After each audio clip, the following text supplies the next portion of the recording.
የእግዚአብሔር ፍቅር መገለጫው እግዚአብሔርን ያስብላችኋል። በጸሎት የሚተጋ ሰው ከሁሉ ይበልጥ ቻይነቱን ያውቃል። መንፈሱ ይነካካል። እየተለማመድክ ትሄዳለህ። ወደሚችልበት ክልል ያስገባል። ያኔ የማይቻል እንደሚያስችል ታየዋል። እግዚአብሔር በፊቱ እንዲገኝ ሰው ይፈልጋል። የፈወሰንን ያዳነንን የዳኑ ሰዎች በእግሩ ስር ሲገኙ ጎሽ ይላል ጌታ። በእግዚአብሔር እግር ስር የተገኙ ሰዎች ኃይላቸው ይታደሳል። የቤተ ክርስቲያን የቀደመችቱ የክርስቶስ ደቀ መዛሙርት የተጠራንለት አንዱ ይሄ ነው። በጸሎት እንተጋ ዘንድ ነው።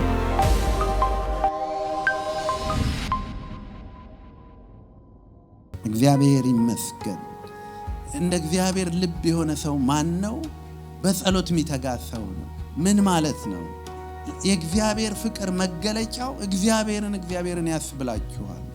እግዚአብሔርን ትፈልጉታላችሁ። የምትወዱትን ሰው እንደምትፈልጉት ማለት ነው። ምን ያህል ጊዜ ታሳልፋላችሁ ይባላል በትዳር አሜሪካ ውስጥ።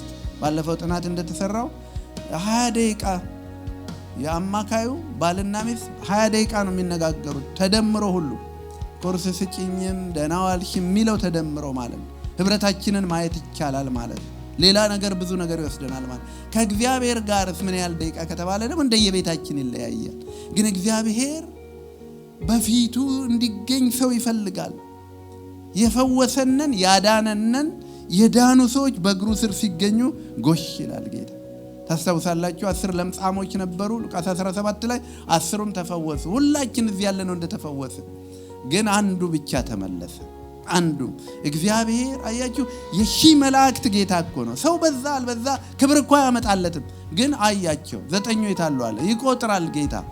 ለምን መሰለ? ለራሱ አይደለም፣ ለ9 አዝኖ ነው፣ ለ9 ራርቶ ነው። በእግዚአብሔር እግር ስር አለመገኘት ጥቂት እንደምናየው ብዙ ዋጋ ስለሚያስከፍል ማለት ነው። ስለዚህ እግዚአብሔር የሚፈልገው ለምንድን ነው? በእግሩ ስር ሊያገኘን። በዛ እግዚአብሔር እግር ስር በረከት አለ። ቅድም እንዳየነው ከቤት ማዕድ እንጠግባለን እንደተባለ በእግሩ ስር ምሪት አለ፣ መጽናናት አለ። ስትደክሙ ያበረታችኋል። ሌላ ነገር በሙሉ የእግዚአብሔር ብርታት አይሰጥም። ያስቃችሁ ይሆናል፣ ቲያትር ያስቅ ይሆናል፣ ቀልድ ያስቅ ይሆናል። ልክ ቀልዱ ሲያልቅ ግን ያው ሐዘን ይተካል። በእግዚአብሔር እግር ስር የተገኙ ሰዎች ግን ኃይላቸው ይታደሳል። ስለዚህ አባት ለልጆቹ በእግሩ ስር መሆናቸውን ይናፍቃል። እንደ ልቤ የሚለው ዳዊት በዚህ የተባረከ ነበር። አምልኮ 3 ክፍሎች አሉት። አንደኛ ጸሎት፣ ሁለተኛ ቃል ራሱ ማንበብ አምልኮ ነው። ቃል በቤታችሁ ሲከፈት አምልኮ ነው። እሁድ አርብ እየተባባልን ነበር። በቅዱሳን ቤት የማይጠፋው ነገር ይሄ ነው። የማዕድ ጠረጴዛ አላችሁ፣ እግዚአብሔር ይመስገን። የተለያየ ነገር መተኛ አልጋ አላችሁ፣ መሰዊያ አለ በቤታችሁ። በአባቶቻችን ቤቶች ሁሉ መሰዊያ ነበረ። አብርሃም ከተናገረው ጀምሮ አብርሃም ዘፍጥረት 12 ላይ አብርሃምን አስወጣው። ከወጣ ጀምሮ ድንኳን በተከለ ቁጥር ምን ማለት ነው? መኖሪያ ባዘጋጀ ቁጥር መሰዊያ ይሰራል። ስለዚህ ከዘፍጥረት 12 ጀምሮ ብታዩ አብርሃም በየሄደበት ገና እኮ አዲስ ክርስቲያን ግን እግዚአብሔር ተናግሮታል። ከእግዚአብሔር ጋር የሚገናኝበት ቦታ ይፈልጋል። እግዚአብሔር የእሳት አደጋችን ብቻ አይሁን፣ ናይኗኗችን ብቻ አይሁን። ስንጨነቅ ቅድም እንዳለው ሰውዬ ማለት ነው ዛሬ በደንብ ጸልያለሁ አልኩ። እስከ 8 ደቂቃ ጸለይኳል። በጣም እኮ መጸለዩን የሚነግራችሁ ጠበቃ ነው፣ ክርስቲያን ነው፣ ግን ረጅም የጸለየበት ጊዜ ነው። እግዚአብሔር ለመከራ ቀን ብቻ አይደለም፣ እግዚአብሔር በማንኛውም ቀን የሚፈለግ ነው። ስለዚህ በዳዊት ቤት በአብርሃም ቤት ኢዮብን ውሰዱ። ኢዮብ ምዕራፍ 1 እስከ 5 ብታነቡት አንድ ጻድቅ እግዚአብሔርን የሚፈራ ሰው ነበር ይላል። የኢዮብ ኮንቲኒየስ ድርጊቱ ምንድን ነው? መሰዊያ ያለው በቤቱ ይሰዋ ነበር። ልጆቼ ምናልባት በድለው ይሆን ብሎ ልጆች አለን፣ እኛ እዚህ ትውልድ አለን። ለእያንዳንዳቸው በፊቱ ምን ጸልይ መሆን አለብን። ለእያንዳንዱ ልጅ በስም እየጠራን ማለት ነው። ኢዮብ እንደዛ ነበረ። ምናልባት ይበድል ብሎ ከዛ ይሄ የቀጠለ ነገር ነው አዲስ ኪዳን እስኪደርስ ድረስ። የአዲስ ኪዳን ህይወት ከክርስቶስ የምንማረው አሁንም ያያችሁት ደግሞ ሐዋርያት ሥራ ምዕራፍ 1 እና ምዕራፍ 2 ላይ የቤተ ክርስቲያን አንዱ ትልቁ ነገር ይሄ ነበር። ምዕራፍ 2 ሐዋርያት ሥራ 42ን ላንብብላችሁ፣ በሰፊ ወደፊት እናየዋለን። ቤተ ክርስቲያን የምትተጋበት 3 ዋና ነገር ነበራቸው። በሐዋርያት ትምህርት፣ በህብረት እንጀራንም በመቁረስ በጸሎትም ይተጉ ነበረ። ቤተ ክርስቲያን መለያዋ ይሄ ነበር። ቤተ ክርስቲያን ባለችበት በእግዚአብሔር ቃል ይተጋል። ዘመኑን ብዙ የመለኮት ቤተሰቦች አግኝቻለሁና በቤቶቻቸው ቃል ያለ ቃሉ ከነሱ ተርፎ በልጆቻቸው የሚነገር በጣም የተባረኩበት ሳምንት ነው። እና አንዱ ብላቴና እንደውም ባለፈው ምሽት የጸለየው ስለ ሙሴ እያጠኑ ነበር ቤተሰቦች ቁጭ ብለው። አያችሁ ወገኖቼ፣ ትናንትና ከዩዞች ጋር ስለ ትዳር ብዙ እንነጋገር ነበርና ስለ ትዳር መድረሳችንን ሬት አድርገን አሉኝ። አሪሹር አልኳቸው። አረጋቸዋለሁ ግን አሪሹር will you not be offended አልኳቸው። በሙሉ ኦፌንድድ አንሆንም አሉ። ከዛ አንድ ጥያቄ ጠየቅኳቸው የሰማሁትና አንድ አባት ልጁ መጥቶ ለትዳር ላገባ ነው አለው። አባትየው እንዲያየውና ዝም ብሎ ወደ ስራው ቀጠለ። ከዛ ዳዲ ላገባ ነው ያልኩት ሲለው አየውና say sorry አለው። አባትየው say sorry አልገባኝም አለ ልጁ። አይ say sorry አባት ልጅ አልገባኝም ለምን እንደምል አይ say sorry አልገባኝም። ከዛ ልክ ሲቀጥል ልጁ እንዲያል ባይገባኝም ዳዲ ምክንያቱም ባላቀም ሶሪ አለ። ከዛ አባት ምን አለ? now you are ready for marriage አለ።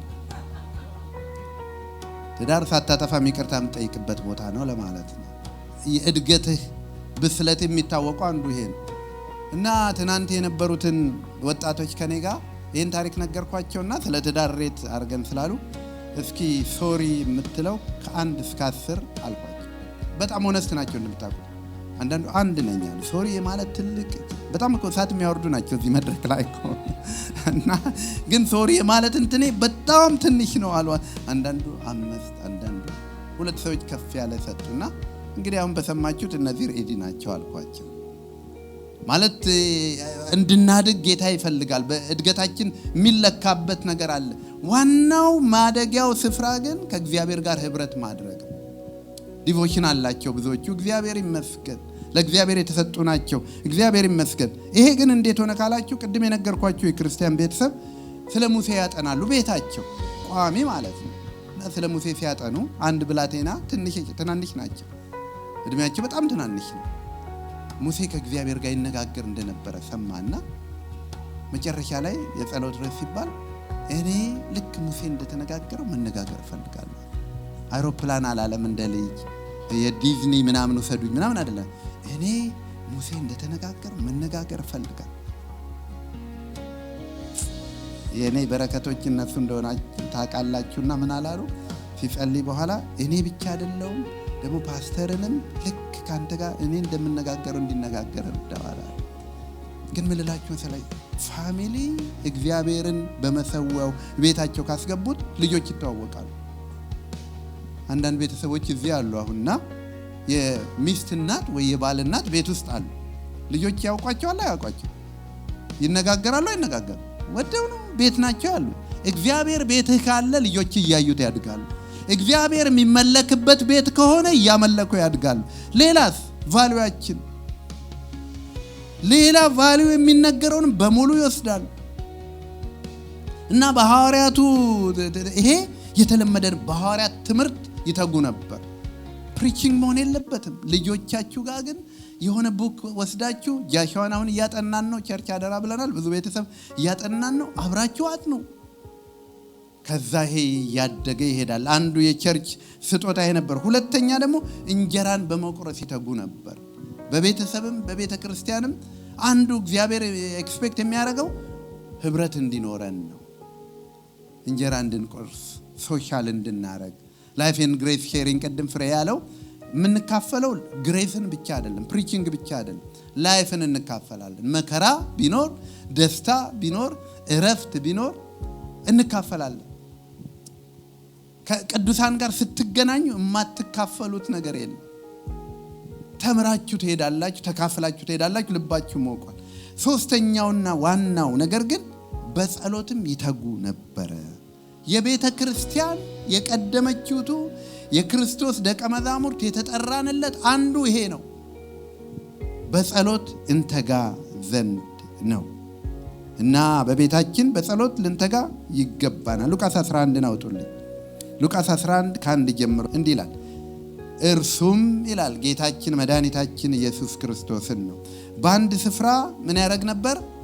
ይጸልይ ነበር። የሰማይና የምድር ጌታ ሁን ሲል የሚሆንለት ሲያዝ የሚታዘዝለት ምን ያደርግ ነበር? ይጸልይ ነበረ። ወገኖቼ ጠላት ሊመታ ከፈለገ አንድም ቤተ ክርስቲያን ጸሎት ነው የሚያጠፋው። አንድም ቤተሰብ ሊመታ ከፈለገ ጸሎት ነው የሚያጠፋው። እያንዳንዱን ህይወታችሁን፣ አገልግሎታችሁን፣ ነገራችሁን ለማጥፋት ከፈለገ ጸሎት ነው የሚመታው። ጸሎት ምን ማለት ነው? ቻርጀራችሁን ነው የሚወስደው ማለት ነው። ከእግዚአብሔር ጋር ቻርጅ የምታረግበት ሂራም ፋዘር ደክሞኛል ሙላኝ የምትሉበት፣ አዝኛለሁ አጽናናኝ የምትሉበት፣ ጉልበት ስጠኝ የምትሉበትን ቦታ ማለት ነው። ጌታ ግን እርሱ በአንድ ስፍራ ይጸልይ ነበር። በጨረሰም ጊዜ ከደቀ መዛሙርቱ አንዱ ጌታ ሆይ ዮሐንስ ደቀ መዛሙርቱን እንዳስተማረ እንጸልይ ዘንድ አስተምረን አለው። እንሰብክ ዘንድ አስተምረን አላሉም። የህይወት 7 ቀመሮች አስተምር። አይገርማችሁም? ብዙ ነገር እኮ አላቸው። ቤት የላቸውም። አንዱም እኮ መኖሪያ ቤት የለውም። ያ የምታዩት ሰው አንዱም ኢኮኖሚካሊ በጣም እንትን ናቸው። ግን ያሉት አንድ ወሳኝ ነገር አለ ማለት ነው። ወሳኝ ባይሆን ጌታ ወደ ተራራ እየወጣ እንደ ልማዱ አያደርግም ነበረ እና ጸሎትን አስተምረዋል አሉ። እኔ ይህንን ስለጠየቁት ሐዋርያት በመንግስተ ሰማያት ሲገኝ በጣም ታላቅ ምስጋና ነው ማቀርብላቸው። ጠየቁ፣ እግዚአብሔር እኛን አስተማረን እና አላቸው እንደዚህ ለእናንተና ለኔ ስትጸልዩ እንዲህ በሉ፣ በሰማያት የምትኖር አባታችን ሆይ ስምህ ይቀደስ፣ መንግስትህ ትምጣ፣ ፈቃድ በሰማይ እንደሆነች እንዲሁ በምድር ትሁን። የዕለት እንጀራችንን ስጠን ዕለት ዕለት ስጠን፣ ኃጢአታችንንም ይቅር በለን እኛ ደግሞ የበደሉንን ሁሉ ይቅር ብለናልና፣ ከክፉም አድነን እንጂ ወደ ፈተና አታግባን።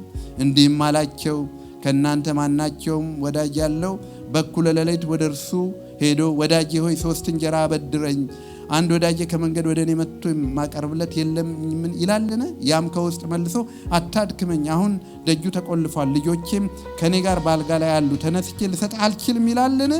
እላችኋለሁ ወዳጅ ስለሆነ ተነስቶ ባይሰጠው እንኳ ስለ ንዝነዛው ተነስቶ የሚፈልገውን ሁሉ ይሰጠዋል። እኔም እላችኋለሁ እንግዲህ አባት ቸር ማለት የጸሎትን ዋጋ እኮ ነው። ጸሎት የሚረብ ይሰጣችኋል፣ ስትለምኑ እሹ ታገኛላችሁ። እኛ እኮ አሁን ለማግኘት አይደል እንዴ የምንሯሯጠው? ጥያቄችን ብዙ አይደል? ለልጆቻችን እኮ በጣም ብዙ ነገር ነው የምንፈልገው። ይሄ ሁሉ ግን ቀላሉ ቦታ የጸሎት ስፍራ ነው። መገኛው እዛ ነው። የተሰወረው ግን ይሄ ነው። ፓስኮዱ ከእግዚአብሔር ጋር መገናኛው ስለጠፋ ነው። ብዙ ፓስኮድ እንፈልጋለን፣ ግን ዋናው መገኛው ቦታ ስለጠፋ ነው። ስለዚህ ጌታ ነው እንደሚላቸው ለምኑ ይሰጣችኋል፣ እሹ ታገኛላችሁ፣ መዝጊያን አንኳኩ ይከፈትለታል። አባት ከሆናችሁ ከናንተ ከማንኛውም ልጁ እንጀራ ቢለምነው እርሱ ድንጋይ ይሰጠዋልን? አሳ ደግሞ ቢለምነው በአሳ ፋንታ እባብ ይሰጠዋልን? ወይስ እንቁላል ቢለምነው ጊንጥ ይሰጠዋልን? ስሙኝ እንግዲህ እንኪያስ እናንተ ክፉዎች ስትሆኑ ለልጆቻችሁ መልካም ስጦታ መስጠት ካወቃችሁ በሰማይ ያለው አባት ለሚጸልዩት፣ አያችሁ አውቶማቲክ አይደል፣ ለሚለምኑት አብልጦ መንፈስ ቅዱስን ይሰጣቸዋል። ስለ ትዳር እያልኳቸው ነበር ወጣቶችን። ዶንት ቢ ሻይ፣ ተናጠቁ። ትዳርን የምትናጠቁት በጸሎት ስፍራ ነው። እኔ ጀንትል ነኝ አልፈልግም። ትዳር የምትፈልጉ አልኳችሁ ሁሉም ይፈቅዳሉ። የኛ እግዚአብሔር ይባርካችሁ። በጣም ካልተፈለገ በክርስትና አይገኝ። የእግዚአብሔር ፕሪንሲፕል ነው። ፈልጉ። አልጠየቃችሁምና አልተቀበላችሁም። ስለዚህ እግዚአብሔር ጉልበት ይስጥህና በጸሎት ስፍራ የማይመለሰው ነገር ሁሉ ይመለስላል። ሐኪም ያለህ ነገር አለ። የሐኪም ድምጽ ሰምተሃል አይደል? የሰማይ አምላክ ድምጽ ምን ይላል? በእግሩ ስር ተንበርከክ። ሰው አይቻልም የሚል የሚችል አምላክ አስችሎ ያሳያል። አባቶቻችን ይሄን ተለማምደዋል። የማይቻል ነው ግን ቀይ ባህርን ሲከፍል አይተዋል። ሞቷል አልዓዛር ሲነሳ አይተዋል። መታመም አይደለም የታመሙትን ሲፈውስ አይተዋል። ይሄ ሁሉ ምን አባቶይ እያሉ ጌታችን መድኃኒታችን ኢየሱስ ክርስቶስ እንዲህ ነው ያለው፣ ወደ አልዓዛር ጉድጓድ ሄደና አባቶይ ስለምትሰማኝ አመሰግናለሁ። ሁሌ ስለምትሰማኝ አለ።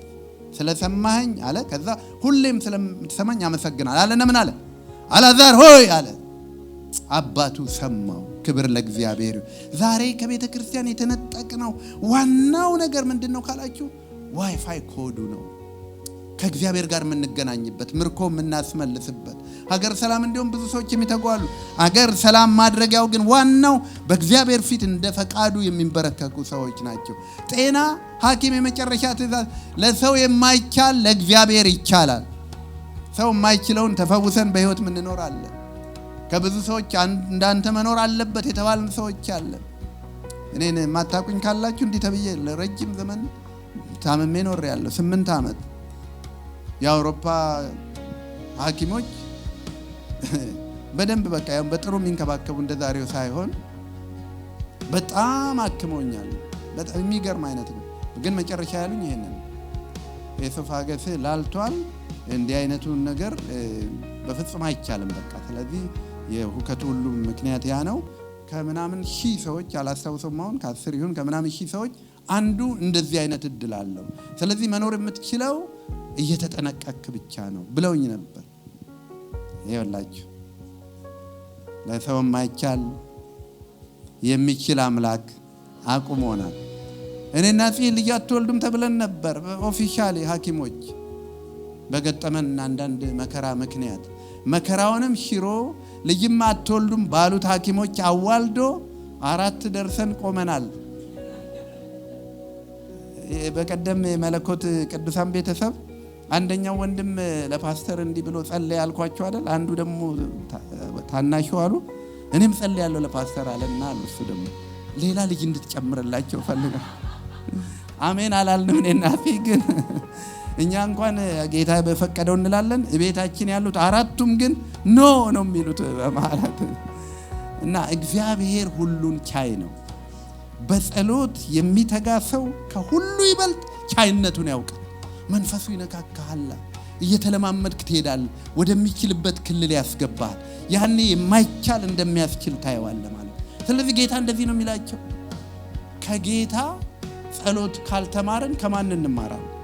ታዲያ ጸሎት ምንድነው? እቺን ጥቂት ብዬ አንደኛ ጸሎት የምንናገርበት የምንለምንበት ቦታ ብቻ ሳይሆን የምንሰማበት ቦታ ነው። እቺን ተናግሬ ነው ዛሬ ቶሎ መለቃችሁ። ምሳሌ ምዕራፍ 1 አውጡልኝ። ምሳሌ ምዕራፍ 1 31 ነው ማነበው። እናንተ ግን ሙሉን ብታነቡት እንዴት ደስ ይለኛል። ሌላ ቀን እንነጋገር ይሆናል። አሜዚንግ መጽሐፍ ነው ምሳሌ 31። እግዚአብሔርን የሚሰሙና የማይሰሙ ሰዎችን ዴስቲኒ ነው የሚናገር። እግዚአብሔርን የሚሰሙና የማይሰሙ ሰዎችን ይዘረዝራል። ሲዘጋው ግን እንደዚህ ነው የሚለው፣ የሚሰማኝ በእርጋታ ይቀመጣል፣ ከመከራም ስጋት ያርፋል። ምን የሚያደርገኝ? የሚናገር ብቻ አይደለም። አንዳንዴ አሁን ጸሎት እንዲመስሎናል ማለት መጫጫህ ብቻ አይደለም። መስማት ደግሞ አለብን። ጸጥ ማለት አለብን። እግዚአብሔርን ከቃሉ መስማት አለብን። ዋናው የሚናገርበት መንገድ ቃሉ ነው። ከዛ ደግሞ በመንፈስም ከቃሉ የማይጋጭ ማለት ነው። በመንፈስ ተናገረኝ 2 አግባ ብል እኔ ጌታ አለኝ ስላልኩ ይሆናል ማለት አይደለም። በቃሉ ሚዛን ነው። ግን በመንፈስ ይናገራል። እግዚአብሔር በመንፈስ ይናገራል። በጸጋ በአገልጋዮች እግዚአብሔር ይናገራል። በመስማት ግን እረፍት ይሆናል። የሚሰማኝ በእርጋታ ይቀመጣል፣ ከመከራም ስጋት ያርፋል። ከመከራ ብቻ እኮ አይደለም ስጋቱ፣ ቴረሩ። አሁን ሰውን የሚያተጋው ነገር እኮ ቴረሩ አይደለም። ልጆች እንዲህ ሊሆኑ ነው፣ ኢኮኖሚው እንደዚህ ሊሆን ነው፣ አገር እንዲህ ልትሆን ነው፣ አገር ይኸውላችሁ ከስጋት የሚያሳርፈው እንደሆነ እግዚአብሔርን የሚሰማ ሰው። የቅድሙ ሰው ያረፈው በመስማቱ ነው። እኔም ብቻ ሰማኛለሁ፣ ካልሰማ ትጋጫለህ። አይም ግን ይሰማ ጀመር። አንድ ሰው አምኖ የሰማይና የምድር እስከዛሬ የረዳህን እንዴት አታምነው? እስከዛሬ ያሻገረንን ማለት ነውና የሚሰማኝ በእርጋታ ይቀመጣል። እንግሊዘኛው በጣም ዘርዘር ያደርጋል። እንዲህ ይላል but the one who listens to me will live in security። እርጋታ ብቻ አይደለም፣ secured ሆኖ ይቀመጣል። እግዚአብሔርን ለመስማት ጆሮአችን ልባችን የተከፈተ ይሁን። የት ነው ግን የሚሰማው? በጸሎት ስፍራ በዋነኛነት ጥቂት ሰዎችን አነሳላችኋል። ባለመስማታቸው እንደ ሎጥ ሚስት ተይ የተባለች ባለመስማቷ የሆነችውን ታውቃላችሁ። መጽሐፍ ቅዱስ ብዙ ያልሰሙ ሰዎች አዳም ራሱ የመጀመሪያው ችግሩ ምንድነው? ባለመስማት ነው። መነጋገር ከእግዚአብሔር ጋር ይነጋገር ነበር ይላል እኮ አይደል? በየዕለቱ የእግዚአብሔር ድምፅ እንደተለመደው እኮ ይላል። የእግዚአብሔር ድምፅ ወደ አዳም መጣ። አዳም ሆይ ምን አለው? ወዴት ነህ? እሱ ያኔ ከሚሰማበት ዞር ብሏል። ያኔ ሁለተኛ ስራ የተጀመረው ያኔ ይመስለኛል ማለትና ወዴት ነህ ሲለው የለም። ባለመስማቱ የሆነው ነው እሱ። ሔዋን ባለመስማቷ የሆነው እግዚአብሔርን ሳትሰማ ሲቀር ሌላ መስማት አይቀር። እግዚአብሔርን ስትሰማ ግን ሌላን የሚያሸንፍ ድምፅ ይመጣል። ሃሌሉያ። ስለዚህ will live in security and will be at ease። በጣም ነው የወደድኩት። በቀላሉ መኖር ትጀምራል ያለ ስጋት ሳትናወጥ። መርዶክዮስ እግዚአብሔርን ሰማ አይደል? የንጉሥ አዋጅ አያናውጠውም ነበር። በሽታ ሰምታችኋል? አትናወጡ። እግዚአብሔርን ስሙት። በመከራ የምታልፉ አላችሁ፣ አይዟችሁ፣ እግዚአብሔር ከእናንተ ጋር ያልፋል። ይህንን እኮ የጻፉ ሰዎች ከላይ በመገለጥ ብቻ አይደለም፣ በሕይወታቸውም ነው የጻፉት። በመስማት እረፍት ይሆናል from the dread harm ይላል፣ ከዚህ ይተርፋሉ ይላል። ቅድምም ያያችሁት ይሄንን። ስለዚህ እግዚአብሔርን መስማት የሚያድግበት ስፍራ አንዱ የት ነው ካላችሁ፣ የጸሎት ስፍራ ነው። እግዚአብሔር በጸሎት ሲያበረታን ጸሎት የህይወት ዘይቤያችን ይሆናል። መቼ እንጸልይ? አንደኛ ከክርስቶስ ብንማር ቅድም እንኳን ካነበብነው ጌታ ምንም እርምጃ ከመውሰዱ በፊት ይጸልያል። ቤት ልትገዙ ነው? ጸልዩ። አገር ልትቀይሩ ነው? ጸልዩ። የተጀመረ ነገር ልታቋርጡ ነው? ጸልዩ። ስራ ልትቀይሩ ነው? ደሞዝ ብቻ አይታችሁ አትግቡበት፣ ጸልዩ። ጌታችን ትላልቅ የሚባሉ ነገር ለምሳሌ ደቀ መዛሙርቱን ከመምረጡ በፊት ራሱን ለየና ጸለየ።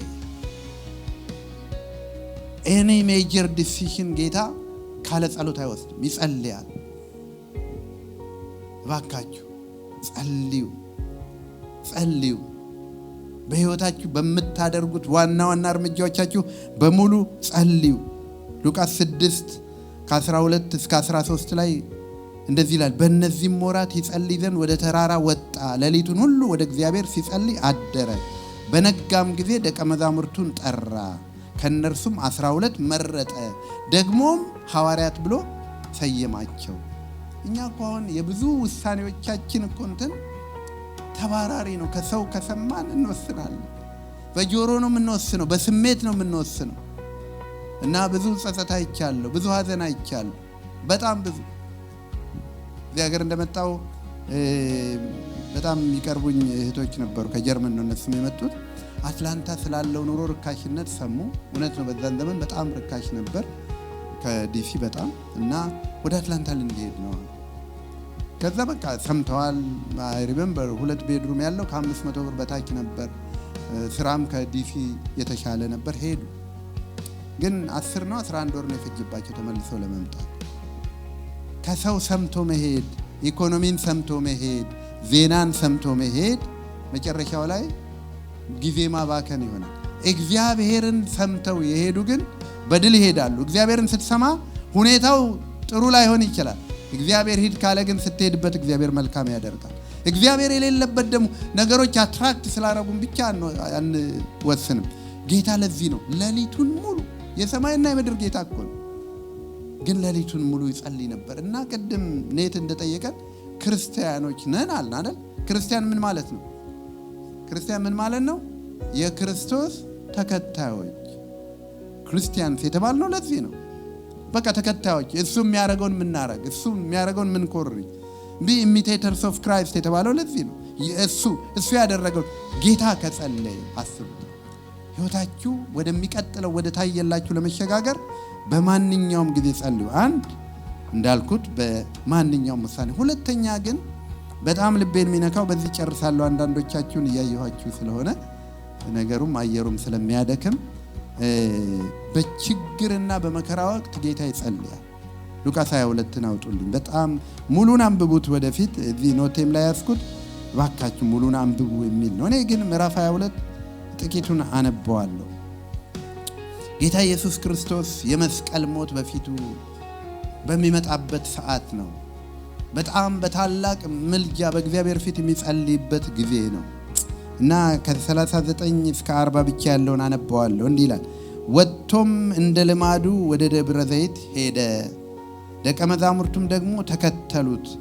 ወደ ስፍራም ደርሶ ወደ ፈተና እንዳትገቡ ትጉና ጸልዩ አላቸው። ይሄ ቦታ ጴጥሮስን ለአንድ ሰዓት እንኳን አብረህ ልትተጋ አልቻልክም የተባለበት ነው። መክሯቸዋል፣ አስተምሯቸዋል። ተመልሶ ሲሄድ ግን ተኝተው አገኘ። እኛን ዛሬ ስንመጣ እንዴት ነው የሚያገኘን? እንዴት ነው? ጌታ በማንኛውም ውሳኔ ጊዜ ብቻ አይደለም፣ በማንኛውም መከራ፣ የመከራው የመጀመሪያው ነገር ጸሎት ነው። በማንኛውም ጊዜ ይጸልያል። ለምንድን ነው? ማንኛውም ችግር ከእግዚአብሔር አቅም በታች እንደሆነ ስለሚያውቅ ማንኛውም ችግር። እናስ ጌታ ኢየሱስ ክርስቶስ መከራውን ተሻገረ። ለተፈጠረበት ለተጠራበት ነገር፣ ወደ ምድር ለመጣበት ነገር ራሱን አሳልፎ ሰጠ። መጨረሻ ላይ እንደዚህ አለ፣ አባት ሆይ ብትወድ ይህች ጽዋ ከኔ ትለፍ፣ ነገር ግን አለ ያንተ ሳይሆን የኔ ሳይሆን ያንተ ፈቃድ ይደረጋል። ወጣቶች ጋር ስለ ትዳር ስናወራ አንድ የሚጠይቁኝ ነገር አለ። እኔ ብዙ ጊዜ ውጫዊው ነገር ለትዳር ምንም አይጠቅምም ስለምላቸው ማለት ነው። ትናንት አንዱ በጣም ጥሩ ጥያቄ ጠየቀኝ ማንዬ በተመለከተ። ስለዚህ ወጣቶች ስለሰሙት እነሱም ቢሰሙት ምንም እና ምን አለ፣ አሁን ጌታ ፈቅዶ አለ ከፊ ቀይር ብትባል ፊዚካሊ ማለት ነው የምትቀይረው ነገር አለው ያለ ማለት ፊዚካል አትራክሽን አያስፈልግም ወይ ለማለት ነው። በጌታ ፊት ላይ አለው አልኩት። ፊዚካል አንድም ነገር እንዲቀየር አልፈልግም። ለምን?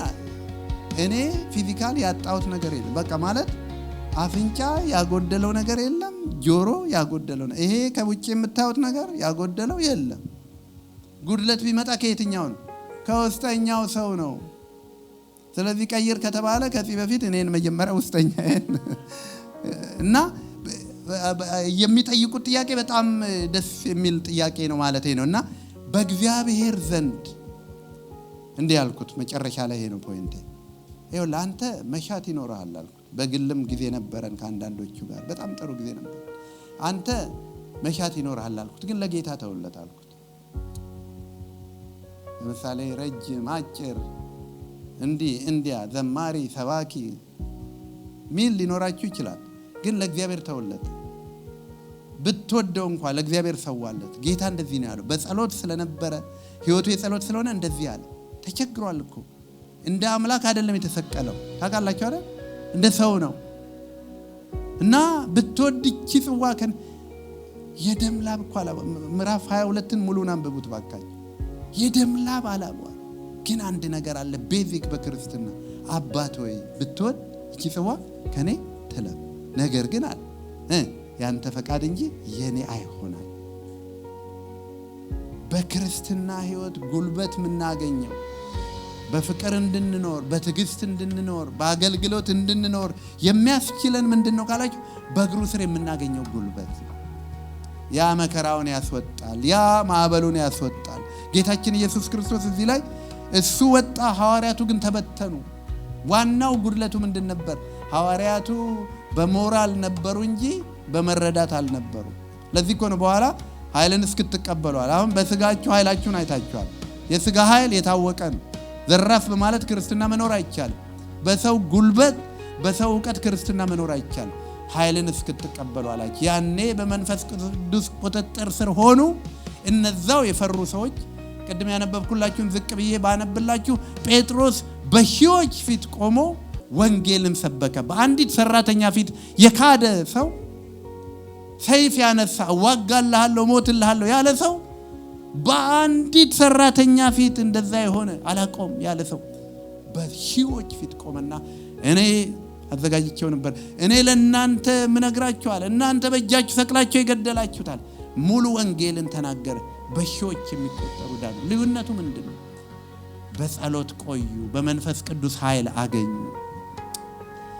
አንድ ቀን በእግዚአብሔር መንግስት ስትገለጡ ስራችሁን በሙሉ ጨርሳችሁ፣ አገልግሎታችሁን ጨርሳችሁ፣ በፍቅር ሕይወት ተመላልሳችሁ፣ ከሰው ሁሉ ጋር በእግዚአብሔር ሐሳብ በሰላም በመውደድ ይቅር በማለት በትዕግስት ኖራችሁ በፊቱ እንድትገኙ አቅም የምታገኙት በጸሎት ስፍራ ነው።